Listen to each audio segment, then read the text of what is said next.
On the afternoon of the 22nd of August, 1485, the bitter struggles known to history as the Wars of the Roses were to be finally resolved.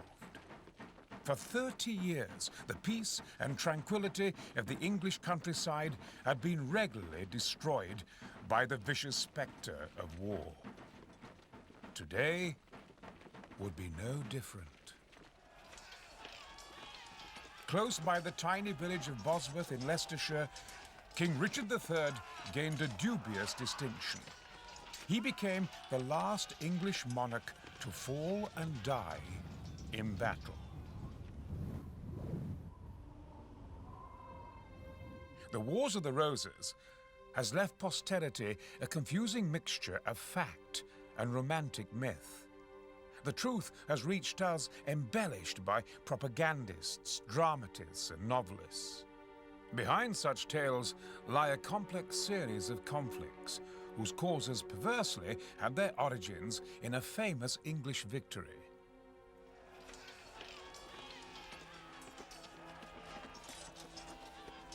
In the year of our Lord, 1415, the flower of French chivalry floundered through mud to calamitous defeat under a vicious English arrow storm.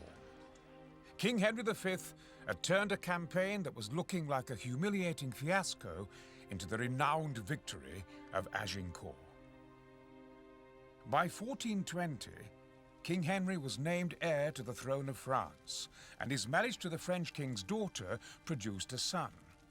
The prince was named Henry after his father, who had now reached the peak of his achievements. 1422 saw the deaths of King Henry V of England and Charles VI of France. So at the age of just 9 months, the infant Prince Henry became King of England and France. My money, I think Henry VI is one of our most unfortunate sovereigns. He became a king when he was still a baby, under the age of 1. The only Englishman ever to be crowned King of France in France, incidentally. And yet he was totally unsuited for the challenge of kingship as it was in his particular period.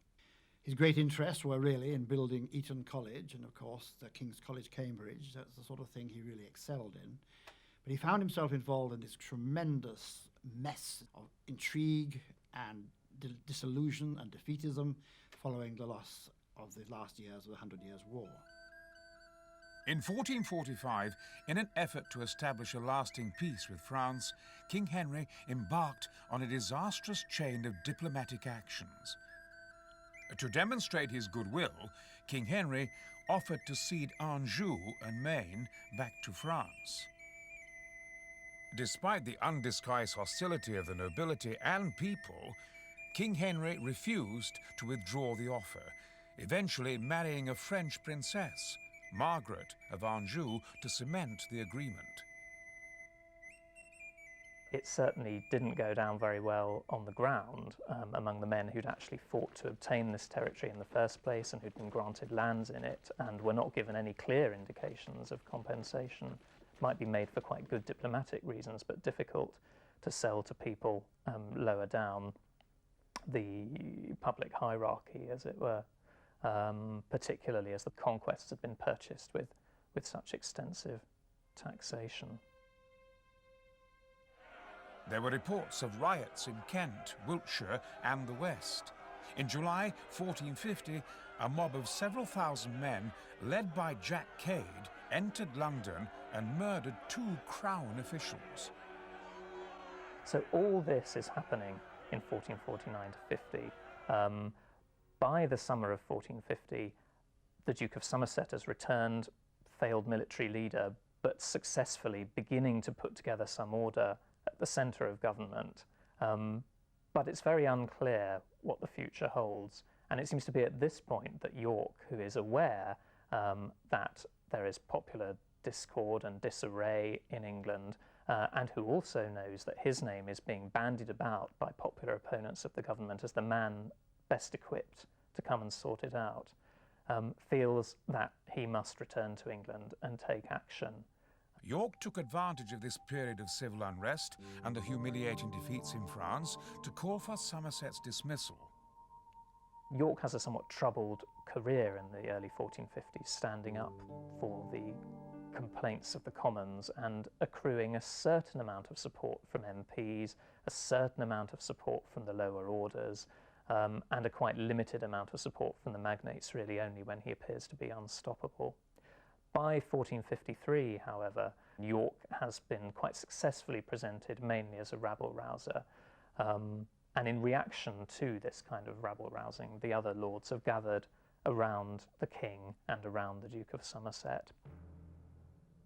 In 1453, disaster struck. Shortly after the birth of his son, King Henry suffered a paralyzing mental breakdown.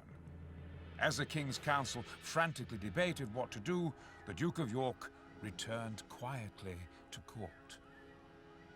The ambitious Duke had certainly not been idle. He had enlisted the support of the Earls of Warwick and Salisbury, then members of the powerful Neville family.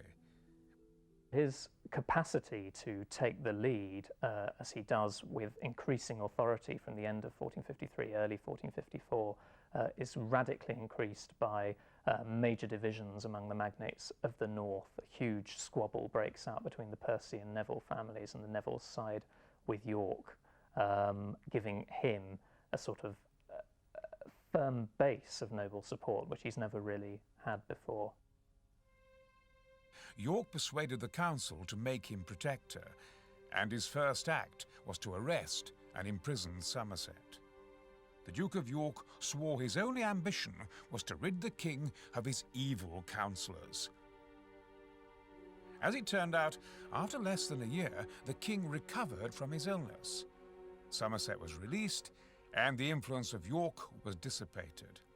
And while the war of words raged on, swords were sharpened and armour cleaned. Because the Yorkists have been thrown out of government so sharply, really, after the Protectorate and the King's recovery in early 1455, they, while maintaining their stance for sort of drawing everyone together and reforming the realm, are also prepared to take up arms in their own defence and to resist and challenge the government in a more direct way than they have since the early 1450s. The king and his lords, discovering that this is what the Yorkists proposed to do, rather hastily try and assemble troops of their own. With war now inevitable, both sides moved swiftly to establish superiority. On the 22nd of May, 1455, a Yorkist force of about 3,000 men arrived at St. Albans, where 2,000 men of the King's army were waiting for them. The moment of truth had arrived. The Battle of St. Albans is the first major showdown of the 1450s, and in some ways it's the culmination of York's long campaign for justice upon the traitors, a campaign which he's narrowed by now to the person of the Duke of Somerset. The battle as such is pretty much a series of murders. There is fighting, clearly, but the Yorkists have evidently been primed, Yorkist troops, to murder the key opponents of their masters in the battle. So Somerset is murdered in the course of the fighting, and so is Northumberland and Lord Clifford from the sort of Percy faction who've been opposing the Nevilles. Although York was quick to swear loyalty to King Henry, he lost no time in consolidating his position.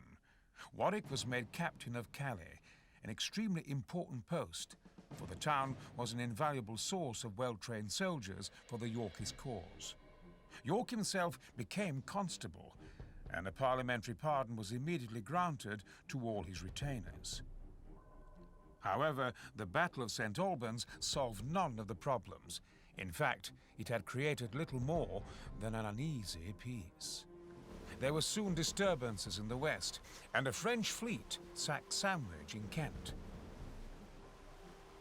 In 1459, Queen Margaret, the prime mover for the feeble King Henry's cause, declared that the actions of York and his followers were treasonable.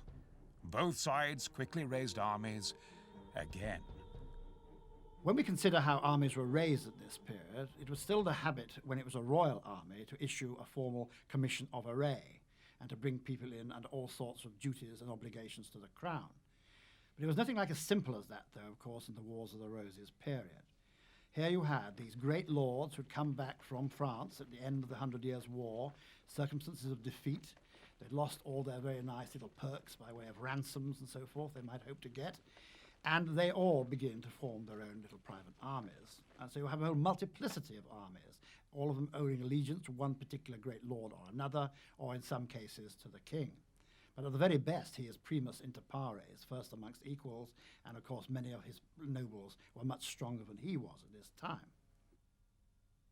Before long, the forces of York and Lancaster were to confront each other again at Ludlow. The Yorkist army, though smaller, contained a large contingent of the famous Calais garrison, and there seemed little doubt that the skills of these experienced soldiers would swing the battle in the Duke of York's favour. But suddenly, on the field of battle, these very men defected to join King Henry's army. It was an extraordinary act, and the Yorkist army broke up in turmoil. Its leaders fled. York to Ireland, and Warwick, Salisbury, and York's eldest son, Edward, Earl of March, to Calais. And that, I suppose, is the point of no return for the Lancastrian government, really, having branded the Yorkists as rebels and traitors. It must now face one final showdown with them. They are not readily going to cooperate again with Henry VI's regime. In June 1460, the Yorkist earls returned to England with an army, and they found they enjoyed popular support in the country. They made their way through cheering crowds, through Kent and London, and marched to meet the king's forces who were mustering at Coventry. Advised of the movements of the Yorkists, the king's army moved to Northampton and took up a stronger position on a series of well-constructed defence works fully supported by the royal train of artillery. As the attack on the royal positions began, some of the king's soldiers were seen to actually help the Yorkists over the ramparts they were supposed to be defending. As the Yorkists overran their positions, many of them were struck down, trapped by the very defences they had expected to protect them. A brave but futile last-ditch Lancastrian stand around the royal tent served only to increase the terrible casualties. Soon the battle was over, and the hapless King Henry VI had once more become a prisoner of his subjects. As the triumphant Yorkists were taking stock of their great victory, the Duke of York returned from Ireland and immediately threw the situation into even more confusion. Before the assembled lords, and completely without warning, the Duke of York claimed the throne of England. It's quite difficult to know why York suddenly claimed the throne in the autumn of 1460. The smart money nowadays is on a deal having been struck with the Yorkists in Calais, that this would be their response to having been condemned as traitors, that they must seek to fight Henry VI and to replace him with the Duke of York. However, the Yorkists landing from Calais in the summer of 1460, somewhat ahead of Richard of York landing in the autumn, experienced a great deal more success in converting the public than they thought they would. And yet they do that on the conventional line of being the king's true counsellors, true advisors. In other words, they take a sort of rhetorical line and build up support on the basis of being Henry VI's true subjects, despite what appears to have been a prior agreement with York. So when York arrives from Ireland, he is of course at odds with his Yorkist allies and with the many people who've supported them on the assumption that they're going to reform the government but not challenge Henry VI. Amid the uncertainty, a compromise was reached, and in 1460 the Duke of York was recognised by Parliament as King Henry's successor. The weak King Henry acquiesced, but Queen Margaret was quick to rouse sympathy for her dispossessed son, and the Yorkist lords soon became an isolated faction. Before long, Lancastrian troops had attacked the north, home of the Nevilles, York's strongest supporters. Stung into action, York quickly moved north to counter the threat. But it was to prove his undoing. Just after Christmas, 1460, he was killed at Wakefield by the sons of the men who had died at St. Albans. With him died the Earl of Salisbury, one of his sons, and 2,000 of his men. With absolutely nothing to lose, the Duke of York's son, Edward, Earl of March, had himself proclaimed King Edward IV. The battle lines were now drawn once more, and the armies took to the field again. In March, two armies of 20,000 men warily approached each other at Towton. The ensuing battle was to provide English history with one of its bloodiest episodes. It's fought in a snowstorm. It's fought by among the largest armies that were ever assembled during the period of the Wars of the Roses. And it's very much a fight to the death, signalled by the deaths of a large number of Lancastrian nobles and also Yorkist soldiers in the course of the battle. But it is nonetheless a triumphant vindication of Yorkist arms and certainly establishes Edward IV on the throne. King Edward followed up his victory with two successful campaigns to reduce Lancastrian strongholds in Wales and the north. He also embarked on a policy of reconciliation with the Lancastrian magnates, vouchsafing the possessions of those who would swear loyalty to him. Within a year, Yorkist forces had recaptured the forlorn figure of King Henry. And at last, King Edward's triumph appeared to be complete. But suddenly, in the spring of 1469, after only 5 years without conflict, the country was once more plunged into civil war. Incredibly, its instigator was one of the king's oldest allies, Warwick. Through the agency of Louis XI, he is brought into negotiation with Margaret, and a totally unexpected happens.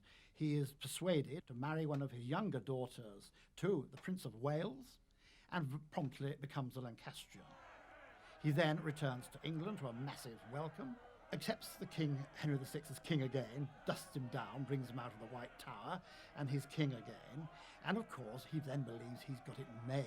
Why Warwick then does this extraordinary deal with the Lancastrians is very hard to understand, since the readaptation of Henry VI's regime really can't work. I think the most likely explanation is that he has simply painted himself into a corner. There can be no serious hope that Edward will ever restore him to any kind of position of security and confidence. And it's under those circumstances that Warwick pursues what seems to me to be a thoroughly desperate course of action. The position of Warwick's government was, to say the least, precarious, and it is difficult to see how Warwick could have expected it to last. He was, after all, surrounded by his former enemies, and he was unable to reward his supporters. In March 1471, King Edward returned to England from exile in France with a small army and began to recruit troops. Many of the nobility deliberately demurred, determined to await developments before finally committing themselves. But it was inevitable that the forces of King Edward and Warwick would finally meet. And this they did at Barnet on Palm Sunday, 1471. The major cause of confusion at Barnet seems to have been the misty weather, which means that Warwick wasn't quite sure where the king's army was positioned, and also that later on in the battle, if the chronicle account, I think it's Warkworth, is to be believed, a great chunk of Warwick's army, headed by Marquis Montague, fights another great chunk of Warwick's army, headed by the Earl of Oxford, under the impression that the Earl of Oxford's star badge is in fact the King's badge of the sun. So these men think they're fighting Yorkists, they're actually fighting Lancastrians or supporters of the readaptation, supporters of Warwick. As the cry of treachery cut through his ranks, Warwick's confused army disintegrated. Close to the battlefield of St. Albans, where he had triumphed only 6 years before, Warwick the Kingmaker was mercilessly cut down and slain. Unfortunately for him, King Edward did not have long to savour the fruits of victory, for within days of the bloody Battle of Barnet, Queen Margaret landed with her Lancastrian army in the West Country and moved purposefully towards Wales. King Edward eventually caught up with Margaret's army at Tewkesbury. The major reason why the Battle of Tewkesbury is such a terrible blow to the House of Lancaster has to be the destruction of the royal family, and in particular, of course, the destruction of Prince Edward, who is killed in the battle. He is the great hope of the House of Lancaster, and there are no more Lancastrians beyond him. So his murder really brings the viability of a Lancastrian alternative to an end. And after the battle, of course, Edward IV, who so far has refrained from murdering Henry VI, but keeping him instead an honourable prisoner in the Tower, does away with the king. So there's no more Lancastrian bloodline. People have no choice now but to focus their allegiance on the Yorkist king, and as a consequence, the 1470s are much more stable and calm period of rule than the 1460s have been. Richard, Duke of Gloucester, was entrusted with the job of placating the troubled north, and the Yorkist succession was secured by the birth of King Edward's second son, Richard. The 1470s aren't completely unmarked by Wars of the Roses type episodes. The Earl of Oxford tries to land in 1473. He's a battle-hardened old Lancastrian, and we're not entirely sure whom he's trying to support in 1473. Very probably Henry Tudor as the only plausible, though not very plausible, Lancastrian candidate. Likewise, in 1478, Edward finally rids himself of his troublesome brother, George, Duke of Clarence. Clarence had, of course, grievously betrayed Edward in 1469 to 70, but disorder associated with the Duke and the King, now pretty exasperated by this figure, and no doubt fearing what would happen to his young son if he himself were to die while Clarence was still alive. Some historians argue that the reign ends in some disarray, with Edward's active foreign policy bringing forth few successes, and in particular the French success in conquering the Low Countries. It was in 1483, shortly before his 41st birthday, that King Edward caught a chill whilst on a fishing trip. Before long, he had contracted pneumonia, and like Henry V before him, he died, leaving a young son to inherit the crown. The series of events that followed are amongst the most disputed in English history. It seems to me that the major protagonist in the episodes which follow Edward IV's death in April 1483 is indeed Richard of Gloucester's attempt to seize the throne. But there's really no question in my mind that Richard's actions are unwise, that while people go along with him, they go along with him rather uncertainly, and that consequently Richard deepens divisions rather than healing them. King Richard III was crowned in July 1483. His ascent to the throne had cost 3 peers their lives.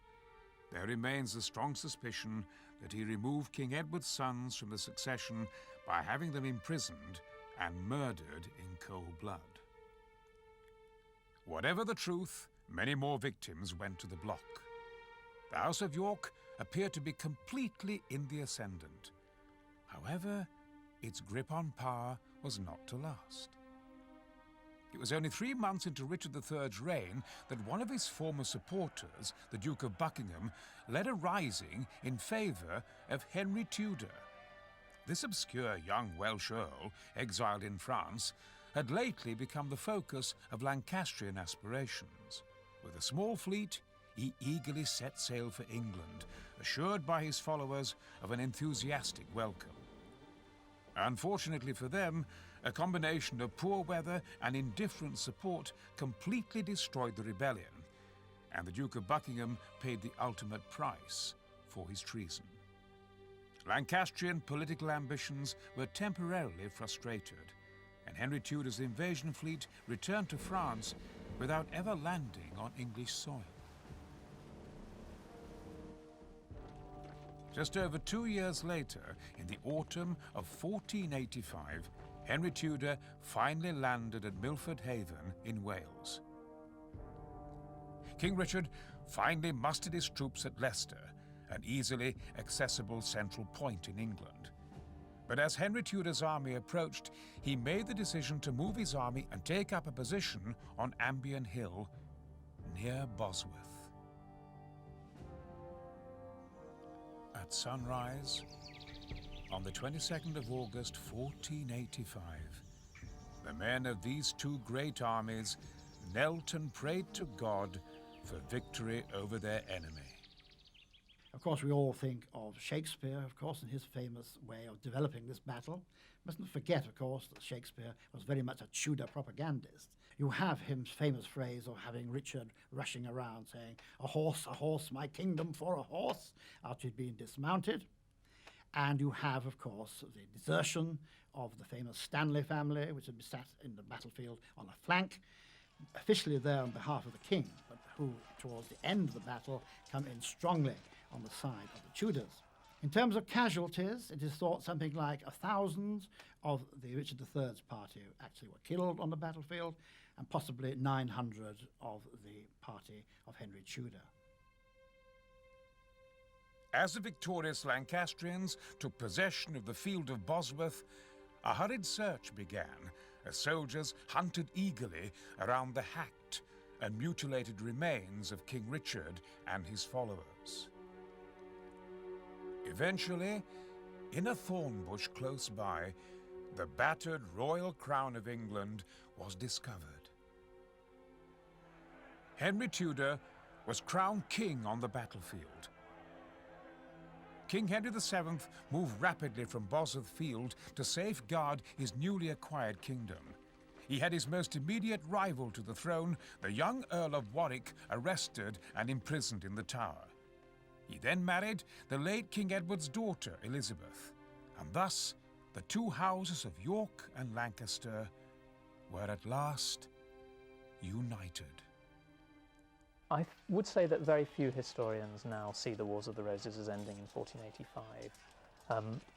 There's obviously a major battle at Stoke in 1487 against Lambert Simnel and the Earl of Lincoln. Henry certainly obtains fairly united support in the Battle of Stoke and indeed wins it. But dynastic uncertainty doesn't go away. Concern about the quality of government in England doesn't altogether go away until Henry VIII's successful succession. And even Henry VIII, 1521, puts to death the Duke of Buckingham, one of Edward III's remaining successors and a man with a title to the throne.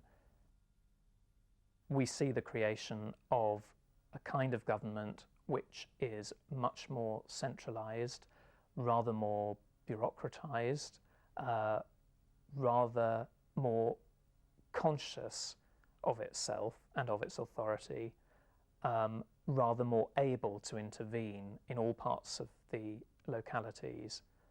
And political society, I think, becomes much more focused on an enlarged centre, a fully functioning court, a real government like a modern state has.